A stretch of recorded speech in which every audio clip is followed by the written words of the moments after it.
Offer closes soon.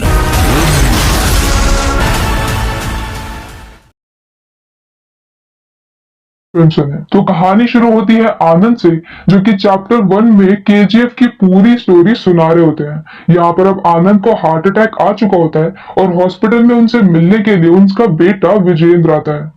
और अब क्योंकि ये कहानी सिर्फ आधी ही कंप्लीट हुई है और हर कोई इस कहानी को पूरा जानना चाहता है, तो उस जर्नलिस्ट के कहने पर विजेंद्र आगे की कहानी को कंप्लीट करने के लिए आनंद के ऑफिस में जाता है। यहाँ पर बहुत ढूंढने के बाद उन्हें केजीएफ चैप्टर 2 की स्टोरी मिल जाती है और सीन एक बार फिर से फ्लैशबैक में शिफ्ट हो जाता है, जहाँ पर रॉकी के गरुड़ा को मारने के बाद सभी लोग रॉकी के सपोर्ट में आ गए होते हैं और वो सभी नॉर्मल लोग जो अब तक केजीएफ में काम कर रहे थे, वो लोग गरुड़ा के आदमियों से फाइट करते हैं और फाइनली रॉकी केजीएफ को जीत लेता है। अब यहाँ पर जब बाद में गरुड़ा के सारे पार्टनर्स आते हैं तो उन्हें ऐसा लगता है कि शायद विराट यहाँ पर राज्याभिषेक कर रहा होगा अपना, पर अब यहाँ पर रॉकी उन्हें आकर के बताता है कि विराट को उसने पहले ही मार दिया है और अब केजीएफ का नया ओनर रॉकी है। यहाँ पर एंड्रयू राजेंद्र देसाई के साथ कमल भी होता है, जो कि बहुत ज्यादा उछल रहा होता है, तो रॉकी उसी वक्त उसे वहीं पर शूट कर देता है और इसके बाद सभी लोग बिल्कुल शांत हो जाते हैं। यहाँ पर वो जबरदस्ती रीना को भी पकड़ करके ले आता है, जो कि काफी गलत होता है, और अब यहाँ पर वो रीना को अपने साथ में ही रखेगा और कोई भी उसके अगेंस्ट नहीं जा सकता है। तो रीना के पिता भी कुछ नहीं कर पाते और खुद रीना जिसे कि गुस्सा हो रहा होता है वो भी शांत रहती है। यहाँ पर अब केजीएफ के लोगों की लाइफ पहले से ज्यादा सुधर गई होती है, उन्हें अच्छा खाना मिल रहा होता है, अच्छे कपड़े मिल रहे होते हैं और अच्छा घर भी उनके लिए बनाया जा रहा होता है, तो वो सभी लोग रॉकी को अपना देवता मानते हैं। अब नेक्स्ट सीन में यहाँ पर रॉकी वनराम के पास में जाता है, जहाँ पर वनराम पहले गरुड़ा का बहुत बड़ा वाला राइट हैंड था, पर अब यहाँ पर वनराम को बांध करके रखा गया होता है। रॉकी बोलता है कि वो वजीर को नहीं मार सकता, वरना फिर चीजों को चलाएगा कौन। मतलब कि रॉकी यहाँ पर वनराम को रॉकी के साथ मिलकर के काम करने के लिए बोलता है, जिसके लिए वनराम पहले तो मना कर देता है, पर बाद में जब रॉकी अपने दूसरे आदमियों के पास में जाता है जिन्हें की शूटिंग बिल्कुल भी नहीं आती है, तो फिर वहां पर रॉकी वनराम को बुलाता है और वनराम यहाँ पर बहुत ही अच्छा निशाना लगा लेता है और इसके बाद वो रॉकी की जॉब को भी एक्सेप्ट कर लेता है और ये बोलता है कि उन्हें सिक्योरिटी को पहले से ज्यादा बढ़ाना होगा और वो सभी लोगों को ट्रेनिंग भी देगा। यहाँ पर जब पार्ट 1 में रॉकी मेंटेनेंस रूम में गया था, तब उसने वहां पर कुछ और भी नोटिस किया था और अब उसे पता चलता है कि यहाँ पर पूरे केजीएफ में सिर्फ एक माइन नहीं है, बल्कि पूरी 9 माइन है और इन 9 माइंस को कभी भी खोला नहीं गया, सिर्फ एक से ही काम चलाते रहे, क्योंकि सूर्यवर्धन नहीं चाहते थे कि हर किसी को 9 माइंस के बारे में पता चले। ऐसा पता चलने पर केजीएफ पे खतरा और भी ज्यादा बढ़ जाता और अब यहाँ पर जब ये सारी बातें पार्टनर्स को पता चलती है तो वो और भी ज्यादा शॉक्ड हो जाते हैं और अब तो रॉकी का वट और भी ज्यादा बढ़ जाता है। वो यहाँ पर किसी को भी नहीं मारता है और सबको पहले की तरह बिजनेस करने के लिए बोलता है, क्योंकि उसे पता होता है कि अगर वो हर किसी को मार देगा तो वो बिजनेस किसके साथ करेगा। पर अब यहाँ पर जो 8 नई माइनें ओपन हुई थी, उसके अंदर कोई भी वर्कर जाने से बहुत ज्यादा डर रहा होता है, तो यहाँ पर रॉकी आता है और अब वहां पर वो खुद ही माइन के अंदर जाता है और काम करने लगता है। ये देख करके बाकी सबको भी मोटिवेशन मिलता है और सभी लोग अंदर चले जाते हैं।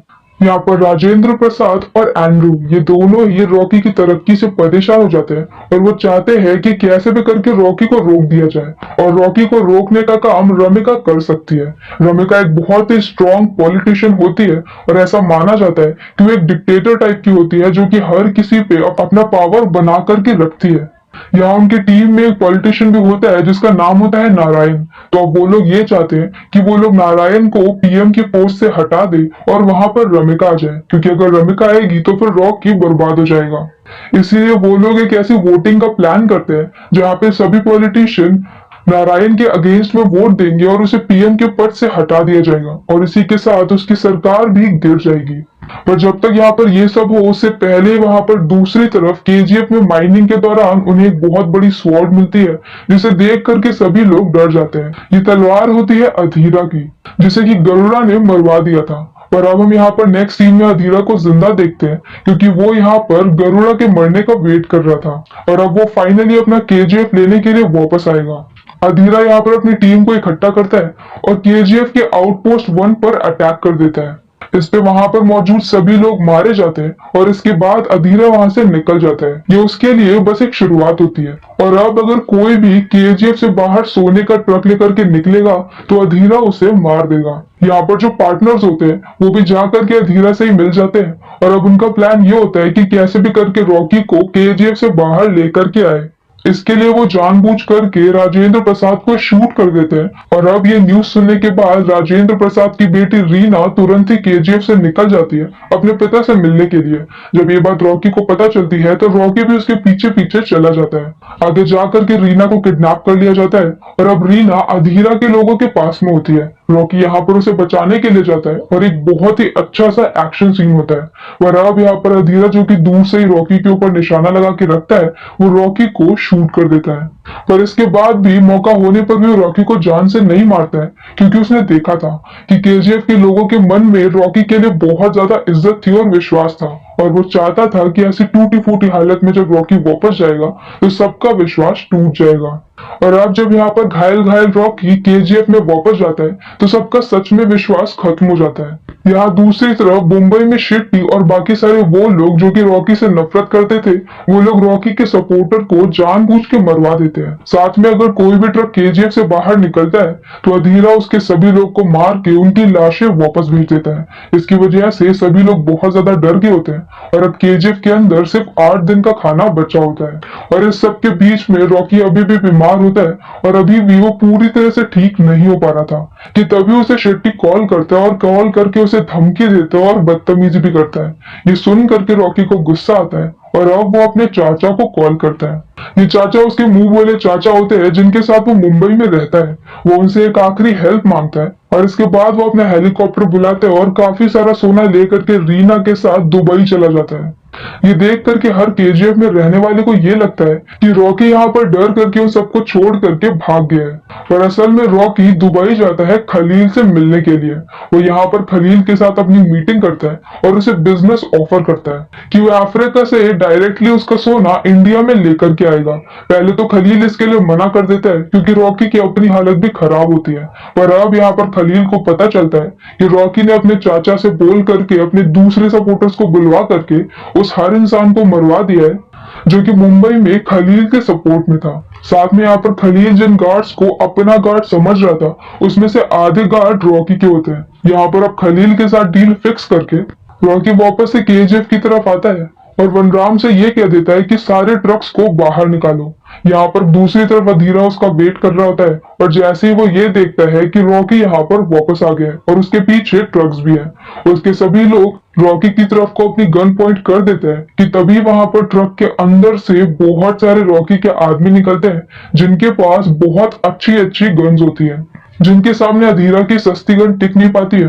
और फाइनली उसके काफी सारे आदमी मारे जाते हैं और एक तरह से यहाँ पर अधीरा की हार हो जाती है। रॉकी चाहता तो उसे मार सकता था लेकिन वो उसे छोड़ देता है। साथ में वो नारायण की सरकार को भी गिरने से बचा लेता है अलग अलग पॉलिटिशियंस को धमकी दे करके।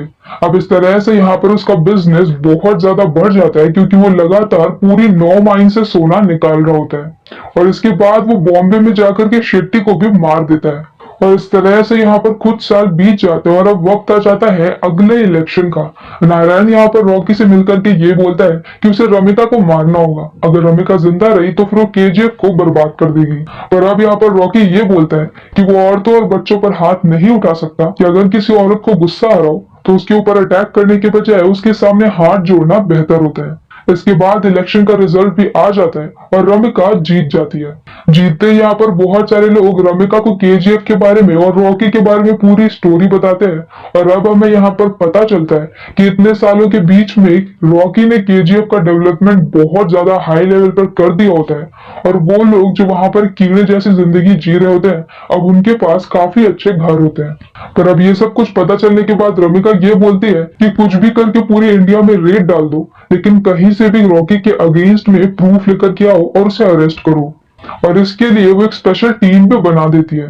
दूसरी तरफ हम यहाँ पर केजीएफ में आनंद को देखते हैं। वही आनंद जो कि मूवी के फर्स्ट पार्ट में स्टोरी सुना रहा होता है वो यहाँ पर अभी यंग होता है और वो चिप करके केजीएफ की फोटोज क्लिक कर रहा होता है। उसे रॉकी के आदमी पकड़ लेते हैं और उसे रॉकी के सामने लेकर के जाते हैं। यहाँ पर रॉकी उससे इम्प्रेस हो जाता है क्योंकि वो एक नॉर्मल सा लेखक होने के बाद भी काफी ज्यादा ब्रेव होता है। तो रॉकी यहाँ पर उसे सामने से कहता है कि वो रॉकी की स्टोरी लिखे और सब कुछ बिल्कुल सच सच लिखे।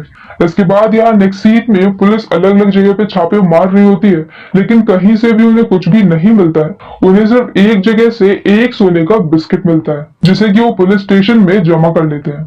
जब ये बात रॉकी को पता चलती है तो वो उस एक सोने के बिस्किट को लेने के लिए पुलिस स्टेशन में पहुंच जाता है, और जैसे ही सबको ये पता चलता है कि सोने का बिस्किट रॉकी का है, सब लोग डर जाते हैं क्योंकि रॉकी की शक्ल तो बहुत ही कम लोगों ने देखी होती है, लेकिन उसके नाम का डर ही बहुत बड़ा होता है।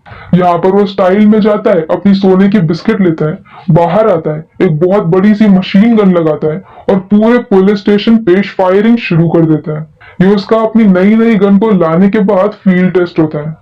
यहाँ पर फील्ड टेस्ट कंप्लीट करने के बाद नेक्स्ट सीन में हम ये देखते हैं कि रमिका को फाइनली कुछ प्रूफ मिल गया होता है और इसके दम पर वो रॉकी को अरेस्ट करना चाहती है कि तभी वहां पर फूलों का बुके लेकर के सामने से रॉकी उससे मिलने के लिए आता है और एक फाइल लेकर के आता है। उस फाइल में रॉकी के अगेंस्ट बहुत सारे प्रूफ होते हैं और वो सामने से बोलता है कि रमिका चाहे तो इस फाइल को रख करके उसके अगेंस्ट कोई सा भी केस बना सकती है। रमिका इस फाइल को लेने भी वाली होती है कि तभी वहां पर रमिका के दूसरे सपोर्टर्स आते हैं और ये बताते हैं कि असल में उनकी पार्टी के 200 पॉलिटिशियन को रॉकी ही फंडिंग करता है।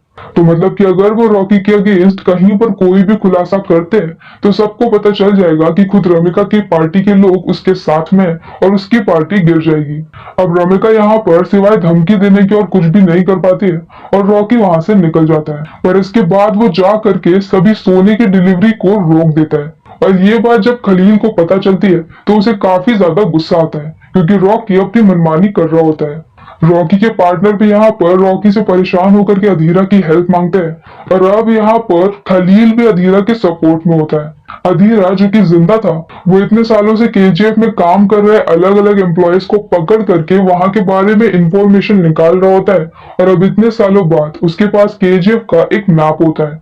वो बताता है कि अंदर जाने के दो रास्ते हैं, पर दोनों ही रास्तों पर सिक्योरिटी इतनी ज्यादा है कि जाना मुश्किल है, तो उसे किसी माइन के अंदर से होकर के जाना पड़ेगा और उस माइन के बारे में उसे किसी और से पता करना पड़ेगा।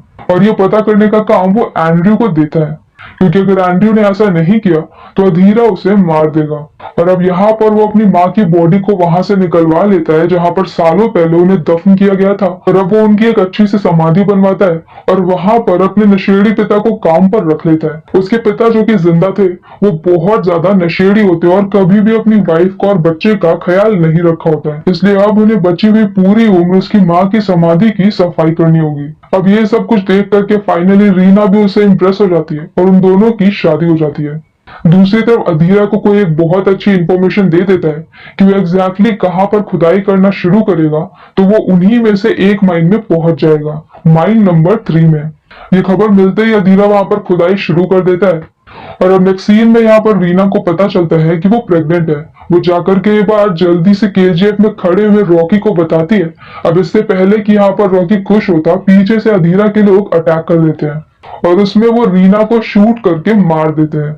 रीना की डेथ से यहाँ पर रॉकी को बहुत बड़ा झटका लगता है और अब गुस्से में उसके और अधीरा के बीच में एक फाइनल फाइट शुरू होती है जो कि बहुत लंबी और बहुत ही अमेजिंग होती है, जिसमें एंड में रॉकी अपना मेन हथियार हथौड़े को लेता है और उससे अधीरा की बहुत पिटाई करता है। इसके बाद वो अधीरा की गर्दन को तोड़ देता है और उसे जान से मार देता है।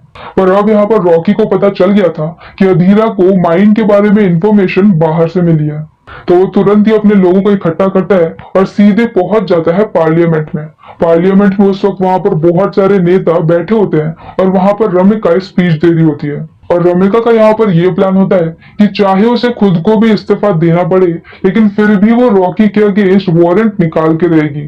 पर तभी वहां पर अंदर रॉकी आता है और नारायण को उसके सामने ही शूट करके मार देता है, क्योंकि वो आखिरी आदमी नारायण ही होता है जो कि अधीरा की हेल्प कर रहा था और फ्रॉम द स्टार्टिंग पीछे से सारी चालें नारायण ही चल रहा होता है। और ये सारा प्लान उसी का होता है कि वो रॉकी को केजीएफ में भेजेंगे, गरुड़ा को मरवा देंगे, रॉकी को मरवा देंगे और केजीएफ को अपने कंट्रोल में ले लेंगे।